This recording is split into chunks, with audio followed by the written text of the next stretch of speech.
खड़ा ना भल जाता है सामने। आज बोली निकला था कि सामने से ऑफर आया था। धान अरे ऑफर धान मार तो रही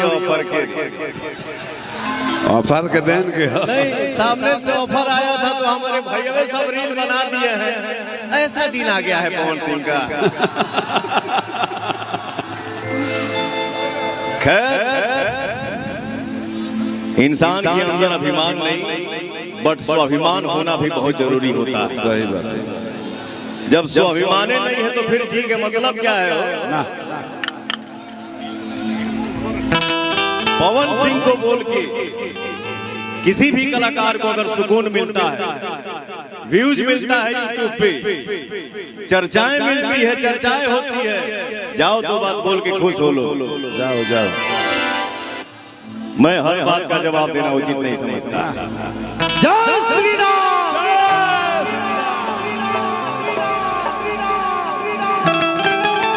स्वर के दाता विद्यादायिनी माई सरस्वती है। शेर के रूप में दो लाइन आप सबके बीच में भैया।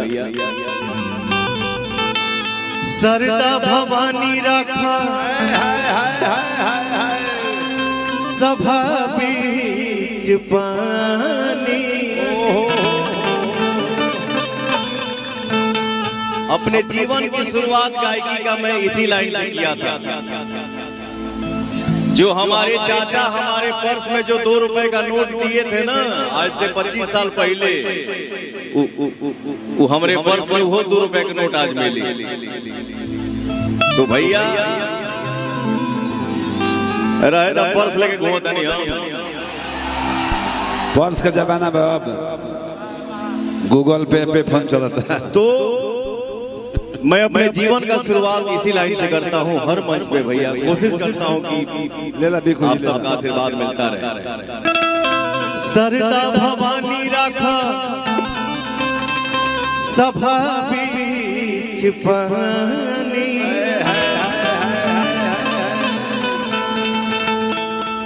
अरे छोटुआ क्या सर? चलो गाना बजाना तो हो ही रहा है, जिंदगी भर होगा। हाँ भाई, जब ले जिए के बाद तब ले सीए के बाद बैठे हैं तेरी बातों चीत हो जाए। एक घड़ी यूट्यूब का ऐसा जमाना आ गई बा। लव यू टू रे, love you 6, love you 6। YouTube का ऐसा जमाना आ गया है। कैप्शन में ऐसा लाइन लिखता है, लिखाई खाते में बैठले रहता है। और कुछ लोगों का इंटरव्यू देख के एगो तक घरे घरे कहीं कौन कार्ड खुलल करे पॉडकास्ट। हाँ, घर ही में पॉडकास्ट खोल दो, घर ही में स्टार बने, हीरो बने, हीरोइन बने, सब घर ही में बने। अपने मुँह बड़ाई के पुल मान देवे के। सही बात। फलानवा कहीं ना जाने, फलानिया कहीं ना जाली, उनका फिर आवे एक्सेप्ट करे नहीं। सही है। हे जा फुर्सत बा, फुर्सत के कमी नहीं। लेकिन एक बात जरूर मानना पड़ेगा, हमारे भाई इतना प्यार करते हैं। सही में बोलता हूँ कि पवनवा को बोलने की जरूरत क्या है? जैसे एक जनी बोलल बड़ी नाम ना रखब, नाम का धरी तने को नहीं खा नाम धरे के टाइम बा समझ जा सरे पगला। बात के पूछ लेवे के चीज के चिन्हे के खड़ा होके में गोड़ कांपता था। हां जी, ये भोजपुरिया हिंदी है, गोड़ कांपता था। तू कहबूता जी अब रानी, तू कहबूता मर जाए। आज के जानते हैं पवन सिंह जी, आज के कार्यक्रम के मैन ऑफ द मैच वही है, उन्हें हमने घोषित कर दिया। अरे तो पहाड़ी नागिन हमें।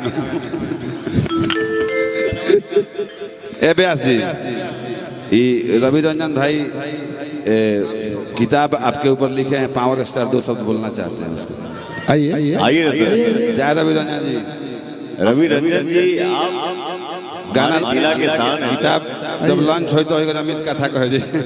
आप बोलते हैं तो हमारे खून में गर्मी आ जाती है। लीजिए माइक। एक हमारे चाचा जी हैं जिद्दी जी, ये भी बोलते हैं तो कभी कभी खोलता है मन।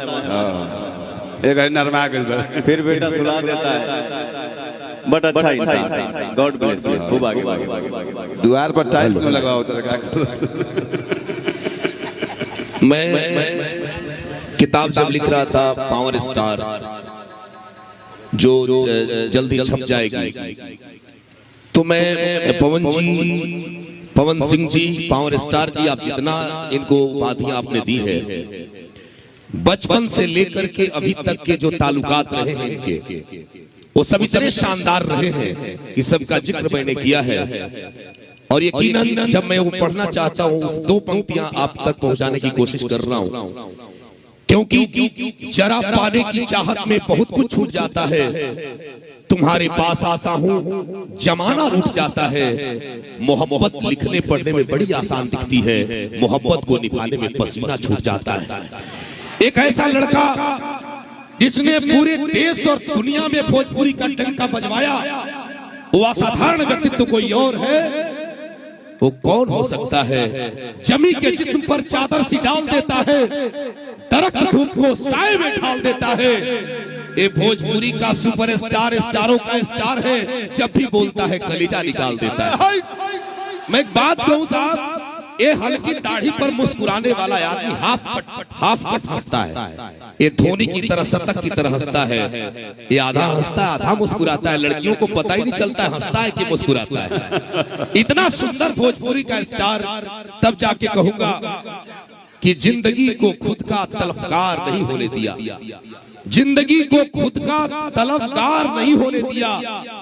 पवन सिंह ने दिल में दिल को रखा, दिल को बाजार नहीं होने दिया।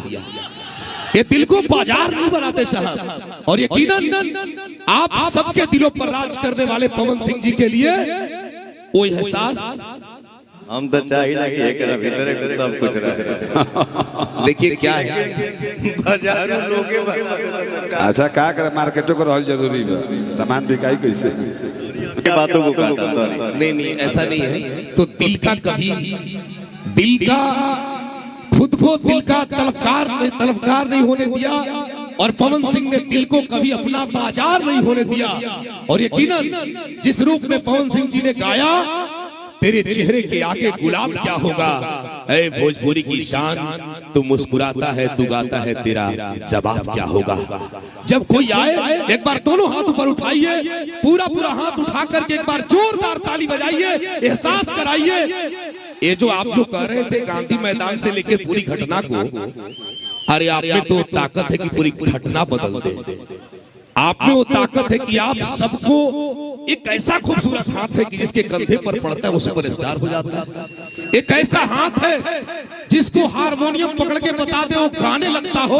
और जितने लोग मंचों पर बैठे हैं, सीना ठोक के कहिए, जब ये व्यक्ति गाता है तो चांद भी मुस्कुरा के कहता है, पवन सिंह तू गजल गाता है तो इस करने का मन करता है। इसलिए ये झूठी बड़ाई नहीं है। ये दुनिया के सभी सुपरस्टार को आप चाहें तो अपनी पंक्तियों में खड़ा कर सकते हैं। इसलिए भोजपुरी को नाज है, यदि हिंदी सिनेमा को नाज है कि हमारे पास अमिताभ बच्चन है, क्रिकेट को नाज है कि हमारे पास सचिन तेंदुलकर है, तो हम भोजपुरी वासियों को नाज है कि हमारे पास पवन सिंह। खा गेला जीदी जी के व्यास जी, व्यास जी जीदी जी के खा गई। भाई जो बोला, बिक्कू मेरा छोटा भाई है, धाना सिंह कुमार बिक्कू जी, रोशन सिंह जी हैं सुपरस्टार राइटर, हमारे मित्र हैं सरबजीत सिंह जी, सुपरस्टार गायिका शिवानी सिंह जी बैठी हैं, सोना सिंह जी बैठी हैं। देखिए मरियम बहुत गंभीर लड़की है, बहुत एक छोटा सा कोहिनूर हम लोगों के बीच में आया हुआ है, बैठा हुआ है, जिसका नाम है प्रियांशु सिंह। उठ जा बेटा।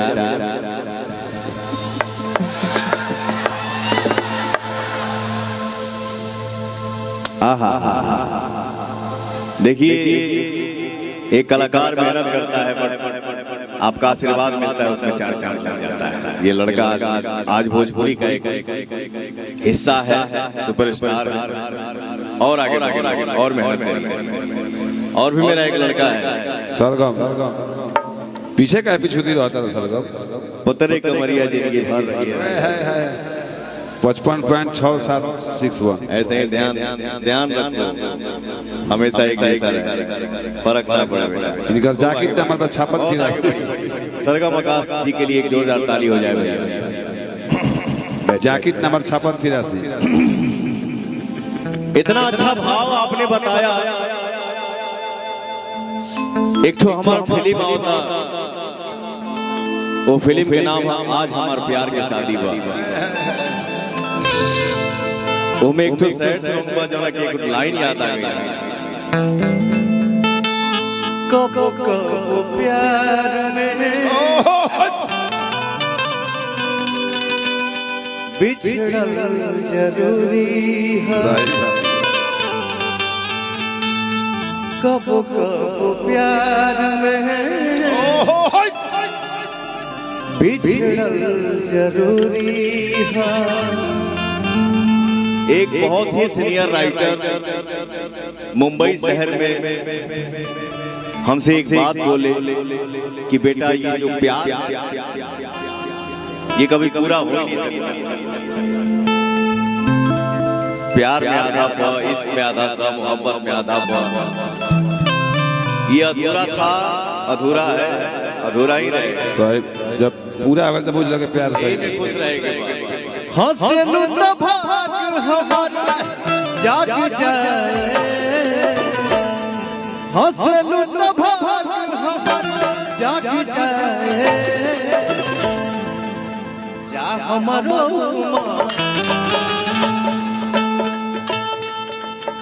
कितना अच्छा लागेला जब पौनवा गावेला।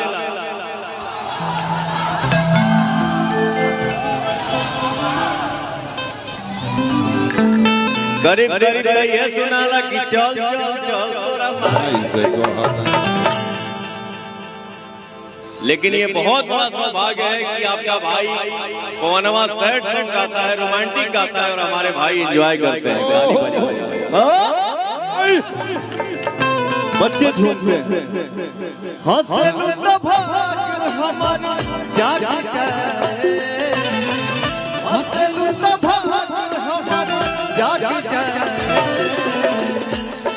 जा हमरो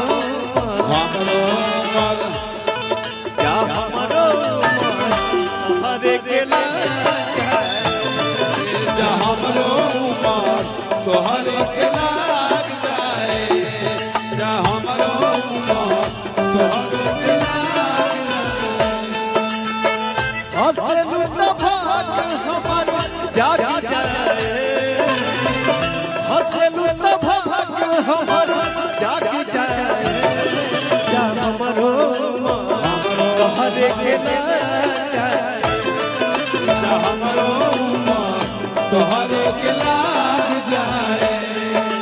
क्या बात है।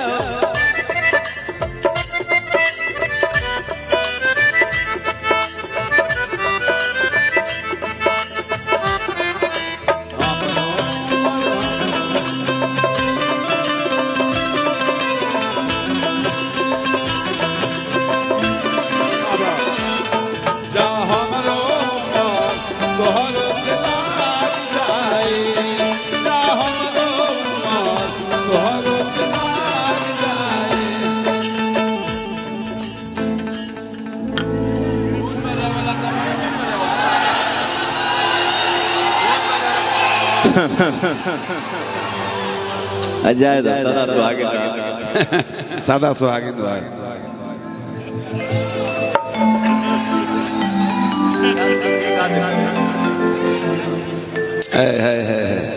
ये सब यही माटी के भरल धन देखा ही है। कुल लोग भाषण कहाँ है।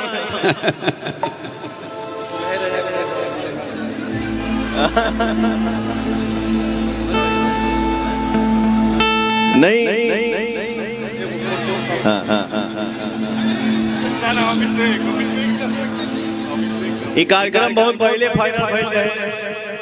मेरे कान में आया कि जो आज के हमारे हीरो हैं हिमांशु जी, राजा साहब, दुल्हा साहब, हमरे कान तक की साउंड आयल कि भैया ना ही तुम भी हवे ना कर।